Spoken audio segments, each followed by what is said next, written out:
κέντρο της πόλης άδειασε από τους κατοίκους. Όλοι ψάχνουν ένα όμορφο και αναζωογονητικό διάλειμμα για να αφήσουν πίσω τις δυσκολίες της καθημερινότητας. Μια καλή λύση σε αυτόν τον προβληματισμό είναι η επίσκεψη σε κάποια κοντινή παραλία της Θεσσαλονίκης.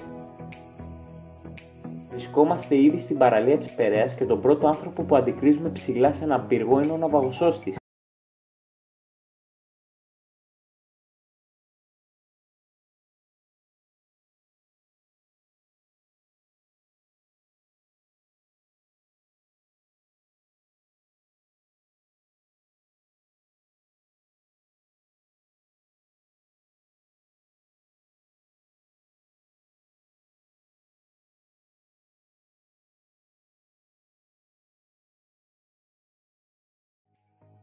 Οι ναυαγοσώστες είναι εξειδικευμένα άτομα και ασχολούνται με τη διάσωση ανθρώπων σε καταστάσεις κινδύνου.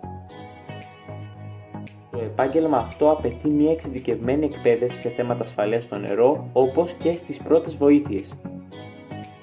Ο πρόεδρος της Ναυαγοσωστικής Σχολής Μακεδονίας, θεόλογος Εμμανουηλίδης, είναι πρόθυμος να μας μιλήσει για το χώρο της ναυαγοσωστικής παραλίας. Λοιπόν, δυστυχώς όπως κάθε χρόνο, κάθε καλοκαίρι έχουμε πάρα πολλούς πνιγμούς, καταγράφονται πάρα πολλοί πνιγμοί και σε μεγάλες ηλικίες αλλά και σε μικρές, από όσο βλέπω και ενημερώνομαι. Και είναι κρίμα, είναι δυστυχώς τραγικό αυτό το πράγμα, να χάνεται κόσμος σε όμορφες θάλασσες, σε ήσυχες θάλασσες, σε ήρεμες θάλασσες. Έτσι, δεν τηρούμε κανόνες ασφαλείας, δεν εφαρμόζουμε κανόνες ασφαλείας, αυτούς που ξέρουμε και γνωρίζουμε. Θα πρέπει να τους τηρούμε τους κανόνες ασφαλείας, όχι κάτι ιδιαίτερο, έτσι, οι γνωστοί κανόνες ασφαλείας που όλος ο κόσμος λέει, όλος ο κόσμος τους έχει ακούσει πάρα πολλές φορές. Μετά το φαγητό δεν βουτάμε, με το αλκοόλ και εκεί ο συνδυασμός δεν είναι καλός. Τα μικρά τα παιδιά, ιδιαίτερη προσοχή, οι γονείς δεν τα αφήνουν από τα μάτια τους σε καμία περίπτωση, ούτε δευτερόλεπτο στην κυριολεξία, και σε πισίνες και σε θάλασσες, το ίδιο ισχύει, εντάξει, γιατί κάποιος κόσμος πιθανότατα να θεωρεί ότι σε πισίνες είναι πιο ασφαλή και πιο ελεγχόμενα, αλλά το ατύχημα θέλει να γίνει δευτερόλεπτα στην κυριολεξία. Έτσι. Οπότε τα μάτια, οι γονείς, οι συνοδοί, όποιοι είναι αυτοί, στα παιδιά. Έτσι. Από εκεί και πέρα, για τα ηλικιωμένα τα άτομα που καταγράφονται πάρα πολλά νούμερα και ατυχήματα, που συνήθως αυτά τα άτομα κατεβαίνουν πρωινές ώρες, καλό θα είναι. Το πρωινό σίγουρα δεν μπορούμε να το αλλάξουμε βέβαια, γιατί βολεύει και εξυπηρετεί καλύτερα λόγω χαμηλότερης θερμοκρασίας ή και όλα αυτά, αλλά τουλάχιστον να πηγαίνουμε με κάποιον συνοδό, με κάποια παρέα μαζί, σε καμία περίπτωση μόνοι. Εάν πιθανόν χρειαστεί βοήθεια, έστω τουλάχιστον κάποιος να φωνάξει βοήθεια, να ενημερώσει για βοήθεια, κάτι είναι και αυτό από το να μην υπάρχει τίποτα. Έτσι. Οπότε σημαντικοί κανόνες ασφαλείας, οι βασικότατοι τέλος πάντων, να τους τηρούμε, να τους εφαρμόζουμε, μήπως και σωθούν. Και επίσης καλό είναι βέβαια έτσι να πηγαίνει και κόσμος σε παραλίες που υπάρχουν ναυαγοσώστες, τις ώρες τουλάχιστον που υπάρχουν.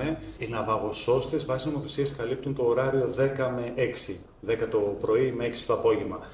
Προφανώς θα πρέπει να μεγαλώσει και πιο μπροστά και πιο πίσω, γιατί εννοείται ότι έχει πολύ κόσμο και νωρίτερα το πρωί και πολύ αργότερα το βράδυ. Αλλά προς το παρόν αυτό είναι το ωράριο το 10 με 6, όπου υπάρχει ναυαγοσώστης. Καλό είναι ο κόσμος να πηγαίνει κοντά. Αν έχει επίσης κάποιο θέμα, κάποιος κόσμος ή κάποιο πρόβλημα, οτιδήποτε, ας ενημερώσει τον ναυαγοσώστη, να είναι ενημερώσει τον ναυαγοσώστη. Την κύριε ναυαγοσώστη, έχω αυτό το θέμα. Έχει με λιγάκι στο νου παραπάνω, δεν είναι ντροπή, να φύγουμε και από αυτό το ταμπού που έχουμε, ναι, θα γίνω ρεζίλ, τι θα πει ο κόσμος, έτσι. Ας ενημερώσουμε τον κόσμο για κάποια άτομα εννοώ, έτσι, που έχουν κάποια θέματα υγείας, κάποια προβλήματα υγείας. Καλό είναι να είναι και ενημερωμένος ο ναυαγοσώστης, ο υπεύθυνος ασφαλείας εκεί πέρα, και στην πισίνα καλό είναι το ίδιο πράγμα, έτσι. Σε όλη την Ελλάδα κάθε χρόνο καταγράφονται τα νούμερα, πνίγεται κόσμος. Σε κάποιες παραλίες υπάρχουν ναυαγοσώστες, σε κάποιες παραλίες δεν υπάρχουν καν ακόμα ναυαγοσώστες που θα έπρεπε να υπάρχουν και παρατηρούνται ατυχήματα. Αυτό είναι και θέμα της πολιτείας. Υποθέτω ότι κάπως με κάποιο τρόπο θα πρέπει να το βρει, να το λύσει το όλο το θέμα, το να τοποθετούνται ναυαγοσώστες, έτσι.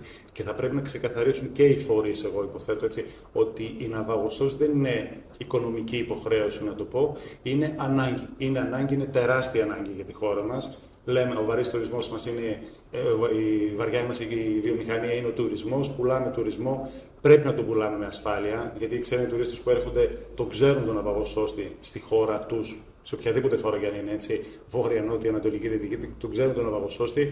Οπότε πρέπει να υπάρχει ναυαγοσώστης. Καλό είναι να υπάρχει ναυαγοσώστης και ας το δουν οι υπεύθυνοι φορείς λίγο πιο σοβαρά το θέμα της ασφάλειας των λουωμένων κάθε χρόνο.